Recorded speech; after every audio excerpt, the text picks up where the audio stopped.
அனைவருக்கும் வணக்கம். நான் உங்க ஜீவிதா. பெண்களுக்கு எதிரான பாலியல் வன்கொடுமை, பெண்களுக்கு எதிரான சீண்டல், இதை பற்றிய செய்தி வாரத்துக்கு ஒரு 4-5 நம்ம காதுல கேட்டுறோம்.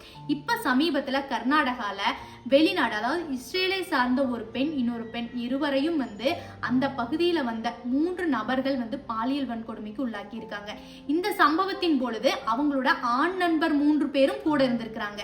அந்த ஆண் நண்பர்கள் 3 பேரை இங்க வந்தவங்க அவங்கள அடிச்சு பக்கத்துல இருக்கிற ஆத்துல தள்ளி விட்டுறாங்க. இதுல கொடுமையான சம்பவம் என்னன்னா, அந்த 3 பேர்ல ஒருத்தர் இறந்துடுறாங்க.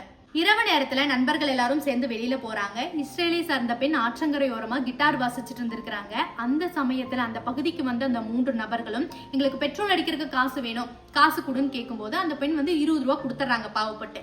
இல்ல எனக்கு 10 100 ரூபா வேணும்னு கேட்கும்போது கொடுக்க முடியாது அப்படின்ட்டு இருக்காங்க.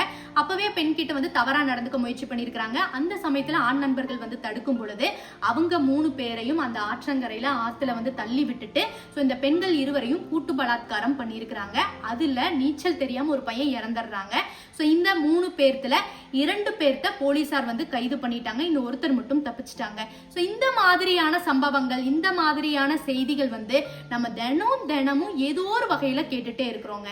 ஆண்களின் மது பழக்கமும் போதைப் பொருள்களும் தான் பெண்களுக்கு எதிரான பாலியல் வன்கொடுமை அதிகமாகிறதுக்கான மிக முக்கியமான காரணங்கள் ஒண்ணு. அதுக்கப்புறம் வீட்டுல அம்மா தன்னோட குழந்தைகளுக்கு 10 வயசுல இருந்தே தன்னோட ஆண் பிள்ளைகள் கிட்ட, பெண்கள் கிட்ட எந்த மாதிரி நடந்துக்கணும், பெண்கள்னா யார், அவங்களை எந்த மாதிரி மதிக்கணும் அப்படிங்கறதையெல்லாம் சின்ன வயசுல இருந்தே ஸ்கூல்ல டீச்சர்ஸ், வீட்டுல அம்மா அப்பா பேரண்ட்ஸ் இவங்க எல்லாரும் சேர்ந்து ஆண் பிள்ளைகள் கிட்ட நம்ம சொல்லி கொடுத்துட்டே வரணும். நம்மளுடைய சரியான செயல்களும் ஆண் பிள்ளைகளை சரியான வழியில கொண்டு போகும். இதெல்லாம் பண்ணா மட்டும்தான் பெண்களுக்கு எதிரான கொடுமைகளை நிறுத்த முடியுங்க.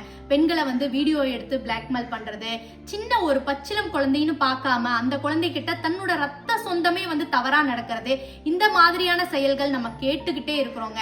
இதெல்லாம் பார்க்கும் பொழுது உண்மையாலும் எல்லாருக்குமே மனசுல அவ்வளோ ஒரு கோபம் வரும், அவ்வளோ ஒரு வெறி வரும். இவங்களெல்லாம் என்ன பண்றது அப்படின்னு.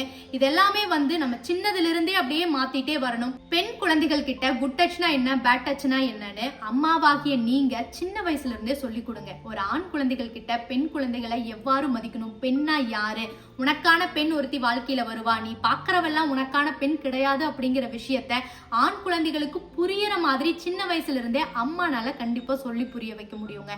என்னதான் நம்ம டெக்னாலஜி வைஸ் வளர்ந்தாலும் சரி, என்னதான் நம்ம 2025ல இருக்கிறோம்னு சொன்னாலும் சரி, இந்த மாதிரியான செய்திகள் நம்ம கேட்டுட்டே இருக்கிறது நம்ம வளர்ச்சிக்கு சரியான விதம் கிடையாது. வரும் காலங்கள்லயாவது பெண்களுக்கு எதிரான இந்த செய்திகளை எல்லாம் நம்ம கேட்காம இருக்கணுங்க. ஒரு நல்ல சமூகம் உருவாகிறது பெற்றோர்கள் கையிலும் ஆசிரியர்கள் கையிலும் தாங்க இருக்கு. நம்ம அனைவரும் சேர்ந்து ஒரு சிறப்பான சமூகத்தை உருவாக்குவோம். பெண்களுக்கு எதிரான பாலியல் வன்கொடுமைகளிலிருந்து பெண்களை காப்போம் என்று உறுதி கொள்வோம். ஜெய் ஹிந்த்.